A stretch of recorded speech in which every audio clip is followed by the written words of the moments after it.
You are listening to episode 412 of the Fit in Real Life podcast. And I still don't have an intro for this new podcast name. And as I record, you might hear my cat Red purr. She is now sitting on my lap. So I actually have a question for you. For any of you who are pet owners with multiple pets, here is my dilemma.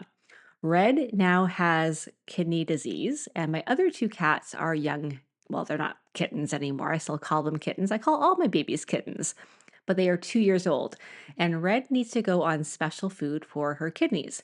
However, it's really hard to have the cats eat separate food. So, one of my cats, Cassie, is a big foodie and she will lick every bowl clean. I don't know how she's not any more chunky than she is. She's actually a pretty healthy body weight. Calvin, on the other hand, he's a bit chunkier and he doesn't eat, I don't think, as much as she does, but maybe he does and I just don't know it. And she is just so interested in anything that Red is doing or Red's food. And she's in there right away if I'm not on it all the time. So, how do you actually manage in a practical way to feed cats different foods, especially when one just wants to eat all the things? So that's my dilemma. I am playing around with a couple different things. I'm going to try out a couple different things. And more importantly, I realize it's not going to be perfect. That Red will probably still eat some of the other food from time to time. And definitely Cassie, especially, will eat some of Red's kidney food from time to time, which isn't a big deal because the only big difference with kidney food is that it's low protein. But if any of you are maybe have a past history of being with cats or have some ideas, I would love to hear from you. That'd be super helpful. So, today I want to talk to you about a really practical tool that can help with winning the evening, especially things like nighttime snacking, or just sometimes we revert to behaviors that are less ideal at nighttime. Let's say scrolling on our phones, or maybe we just sort of check out, or we binge watch Netflix, and nothing is bad. Like nighttime eating is not a bad thing necessarily. Scrolling on Facebook or Instagram is not a bad thing, especially if you're scrolling my stuff. You can go ahead and comment and like and share. That will be amazing. I'm just kind of teasing here, but for serious, you can actually do that. And then we binge watching Netflix. Are those the things that actually make us feel better?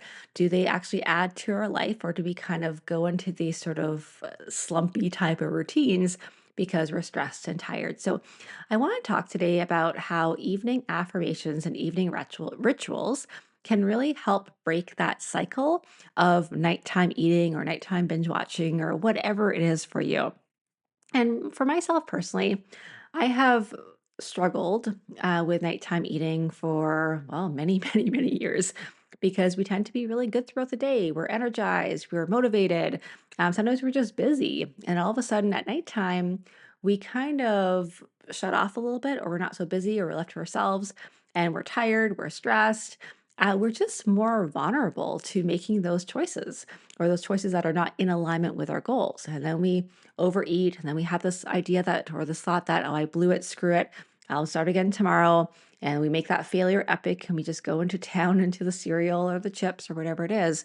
And then we wake up feeling kind of because we overate, or you just stayed up too late watching TV, or maybe even things like you want to connect more with your spouse and your partner, but you're not doing that because you're kind of like fatigued and stressed and tired, and you just want to sort of check out of life at the evening, which I can totally get. And once again, checking out, having some downtime, scrolling, watching TV, even having a snack is not inherently a bad thing. More about the poisons in the dose, or and are those the things that are really in alignment with how we want to live our life. So the evening tends to be the critical point for a lot of us.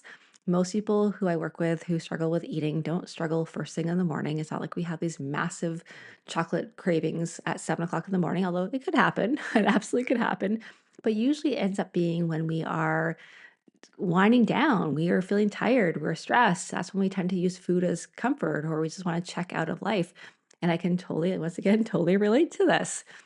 And so today I wanted to provide you with a very, very practical tool to help break that cycle.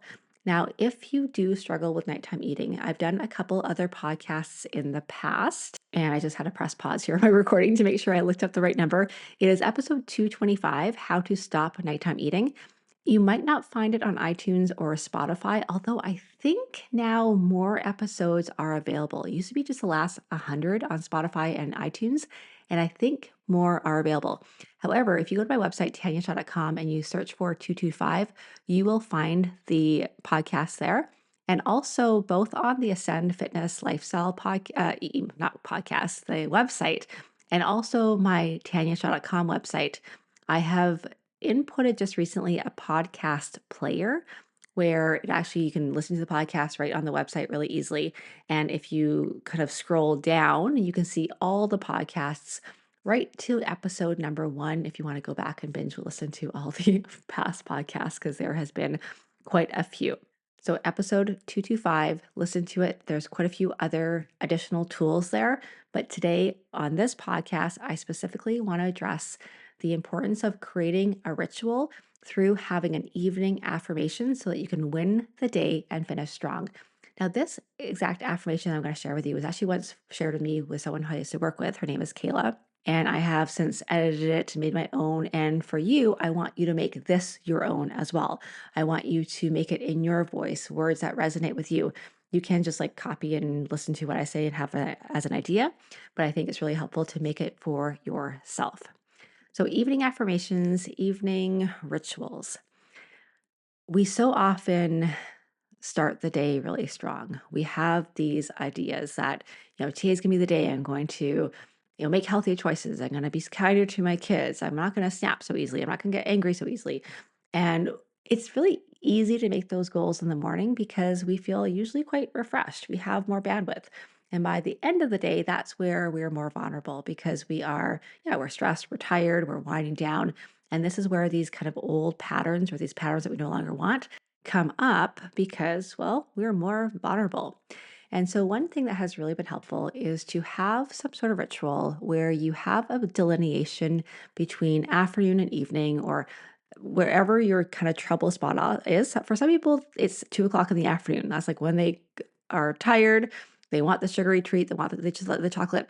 Whatever time of day tends to be your trouble spot or your weak spot, I feel like I want to rephrase that and not call it a trouble spot, not call it a weak spot, call it a learning opportunity. But let's be honest, let's just call it for what it is. It's this part of the day where I am most vulnerable, where I'm most likely to make some bad choices.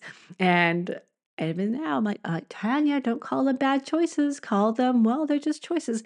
But let's be honest, you know what I'm talking about. It's those parts that we have opportunities to improve. How's that for you? And for me, it tends to be afternoon. Sometimes it's between sort of lunch and dinner where I get a little bit snacky.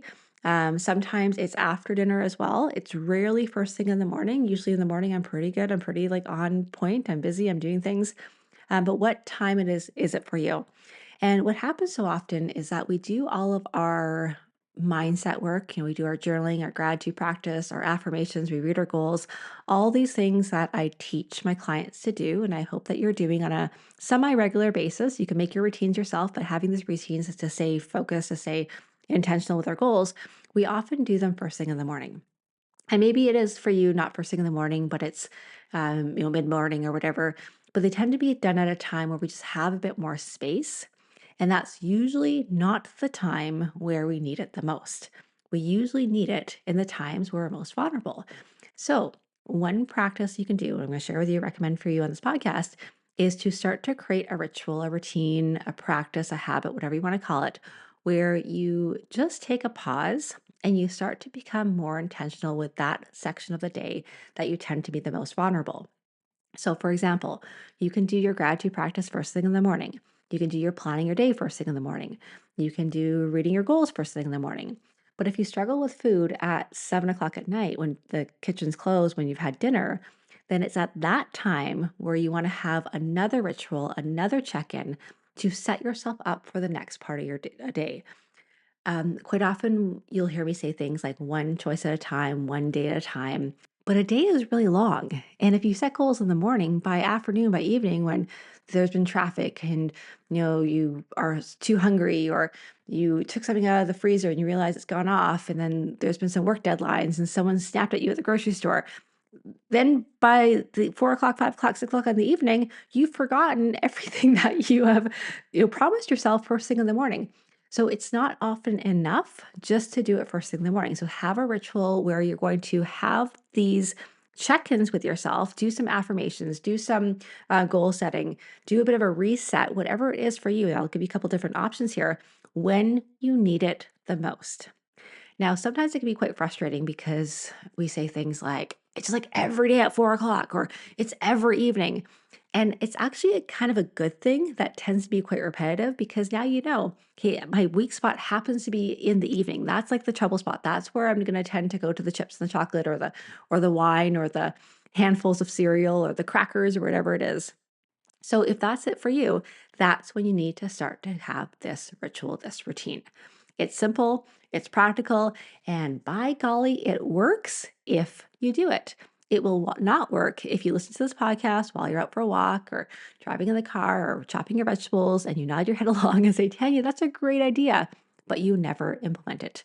So I'll give you some strategies, some tactics to actually make this work, because what I don't want is for you to get overwhelmed with this either and think that it needs to be this big thing. Keep it super simple. Remember, the whole goal is to pause in your day and to be intentional with that part of the day where you struggle with the most. One thing you could do that's super simple, just to start with, is let's say you come home from work. Instead of just going home from work and then straight into your afternoon, your evening, come home from work, assuming that you work outside of the home. A lot of us work from home nowadays. Some of us are retired. Some of us, I'm not retired, but I work at home a fair bit. When you leave your office, whatever it is pause, breathe for a few minutes. Just give yourself that gift of unwinding, releasing tension from the day, and then set an intention for how you want the rest of your day to go. It's a really simple practice. It can take 2 minutes, but can be so life changing. Instead of coming home from work and then sort of just bringing all your work stresses and your drama home with you, and then coming into your home like the Tasmanian devil who's just like, creating a whole bunch of mess in its way and destruction in its way. Give yourself that gift. Your family's going to really appreciate it too. I guarantee it. Okay. I'm going to share with you the actual affirmation that I don't currently use, but I've used from before, that really helps me to create that delineation of the day, to be more intentional with the evening so that I can make better choices. I also have a really strong ritual in the morning, but I have found that sometimes doing it just in the morning is not enough. And if you struggle with nighttime eating or afternoon snacking or whatever time zone you struggle with, it probably is very likely, very, very likely that the morning rituals is not enough. If you're not doing the morning rituals, you can start those too. But let's work on the afternoon, evening. So here goes. Tonight, I choose to feel good. I am entering the most pivotal part of my day, which is the end. I know that by starting strong is going to change my day. Finishing strong will change my life, and I'm ready to live my best life. I refuse to give in to excuses. While it might have been a long day, or while I might be tired or want to wind down or feel like I need to eat, overeating right before bedtime is not a solution to these problems. Instead, it will take me away from feeling good tomorrow. I choose to finish strong so that I can be fit, strong, healthy, proud, and you can write whatever words resonate with you there. I choose to be excited for the day when I wake up. What will I do tonight so that I wake up feeling excited for the day? It might feel challenging, but I am capable of doing hard things. I love myself and care about myself enough to sleep if I'm tired or choose other healthier methods to de stress or to fill up my evening, such as reading, water, journaling, movies, games, etc. I know that every night and every choice matters. And so, no matter how hard the day has been, I'm capable of creating positive momentum and taking responsibility for my actions. I'm excited to wake up energized tomorrow because I've given my body a proper rest from food and I've made progress towards my goals. And because I've reinforced the pattern I want for my life. I'm excited to not conquered. I'm excited to conquer my past pattern of nighttime eating. I can do this. I will do this. What will I do tonight so that I wake up feeling excited for the day? And then I personally wrote down a whole bunch of ideas for myself, like read, cuddle with Red, journal, go for a walk or a swim. In the summer, I'll go for a swim, not in the wintertime. Plan my day for tomorrow, drink tea, just rest, watch something on TV. And for me, watching something on TV, again, I try to be more intentional with that. I think sometimes I watch random stuff on TV because I do need to numb out. I do need to shut down. I need to rest my brain a little bit. And I actually find that really helpful, especially if it's kind of funny things. And then Keith and I watch them together and we laugh and giggle, and it's super fun. So nothing's inherently bad, just like snacks are not bad. TV's not bad. Social media is not bad. It's more about being more intentional with it. And so, my friend, I invite you to take that as an example and to create your own ritual. It could be as simple as taking that pause break between work and home and just releasing tension, setting an intention for what's to come. Maybe you have an alarm on your phone that just rings every day at 6:30, and every time that alarm rings, you do a bit of a check-in with yourself. You can make it work for yourself. Maybe it is something written down like I just shared with you in your journal, and you read that every evening. I also do find it helpful sometimes to change things up from time to time. You can absolutely do the same thing every single day and still be intentional with it, but sometimes having novelty or even just rewriting it from time to time, or maybe you record it as a voice note and you listen to it. Sometimes you read it. Just having that can sometimes be helpful too, because it's very, very easy just to go through the motions. You can absolutely, like I said, do the same thing every single day and not go through the motions and actually set the intention and be intentional. But it is easier when you change it up from time to time. And so, affirmations, this practice is not just something you do every day. It's really helpful to do it when you need it the most, when you are most vulnerable to overeating or engaging in unhealthy habits. And for me, some of the kind of key points of this affirmation was things like I choose to feel good. So it's not just about avoiding the things that I don't want. It's not saying like I'm not going to eat tonight, but that I'm filling up with the activity, the action, the focus, the intention of feeling good. I wrote down that finishing strong will change my life, and just recognizing that the importance of that building that pattern of positive actions and how every choice really matters. Because in the evening when we're tired, it's so easy to say things like, I don't care, doesn't matter. And from a weight loss perspective, it might not matter because technically you could make it up for tomorrow. You could fast all day tomorrow, and probably whatever you eat today doesn't really matter. But you're not building the pattern of positive actions that are going to contribute to your long term success. And that's what matters. And then refusing excuses, because I know I'm going to have excuses. My brain's going to make them sound so real and so true and so justifiable. But I called them out ahead of time. They're really repetitive for me anyway, and they are for most of my clients. They're the same things every little time, every single time. Oh, it's been a hard day. I've been so good. Whatever it is, they're probably very repetitive. And then I also find that when I focus on tomorrow, when I focus on waking up feeling excited for the day, it shifts my focus from that immediate gratification of like, I want the chocolate now, or I want the ice cream now, I want the handfuls of cereal now. I am telling you the things that I actually generally want if I want something, by the way. I'm not just making this up. It's the ice cream, it's the chocolate, it's the handfuls of cereal. And I do tend to have a little bit every day, and that helps me as well. But when I focus on how I feel tomorrow, I want to feel energized, proud, accomplished. It really does help shift my focus from that immediate gratification of the chocolate now to how I want to feel in the morning. And then a couple things like recognizing that it's hard. Sometimes I think we get a bit or we have a bit of a struggle with this because we think it should be easy, even though intellectually we know it shouldn't be easy and we know it's going to be hard. If I asked you a multiple choice test and I said, hey, changing your habits, losing weight, making healthier choices. Is it easy all the time? Will there be some hard times sometimes? You would say, of course, there's going to be some hard times sometimes. But in the moment when it's hard, sometimes we're like, oh, this is so hard. And then we get resentful of that. But you know what? It is hard sometimes. And sometimes it does take willpower. I know it's very, very popular out there, especially in like kind of the mindset pieces of the relationship with food. And I've said it before, you don't need more willpower. You have willpower. But you know what? Sometimes it takes willpower. Sometimes we gotta put on our big kid panties, whatever you want to call them. I was gonna say big girl panties, but I want to keep this podcast a little bit more neutral because I do have a lot of male clients as well. So, um, I don't know, your panties or your briefs or boxer briefs or whatever it is that you're wearing. Anyways, put them on and do hard things because you can do hard things. You've done hard things before and you can do this too. It's not always easy, but it's possible and it's entirely possible you can do it. And sometimes just recognizing that it is hard. Yes, you don't have to deny the fact that it's hard. It sucks sometimes. It takes willpower, discipline. And sometimes all you want to do is just like melt on your couch with a bowl of ice cream. And you know that's not going to make you feel good for the long term. Not that that can never happen, but you get my point. It's hard and you can do hard things. And then I really do having some examples of ways that I can unwind so that in the moment I don't have to think about them. And I've tried to keep my practices as simple as possible because if I say, oh, instead of nighttime eating, I'm going to go for a walk, you're like, well, I don't want to go for a walk. That sounds like so much work. I'm tired. And so giving yourself the option, well, maybe a great alternative is to watch something funny on TV. That can really require hardly any effort. It can help you unwind. It doesn't always have to be like, oh, I'm going to do yoga practice. I'm going to go for a walk.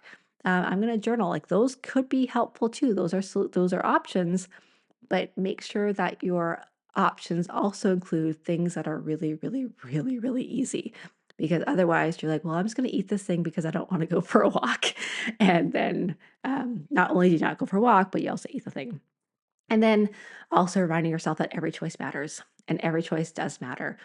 We don't have to make 100% perfect choices all the time, of course not, but every choice is a vote, and the more votes you have that are in alignment with the person that you want to be, then you're just building up more of a case for becoming that person, and that's a really, really positive thing.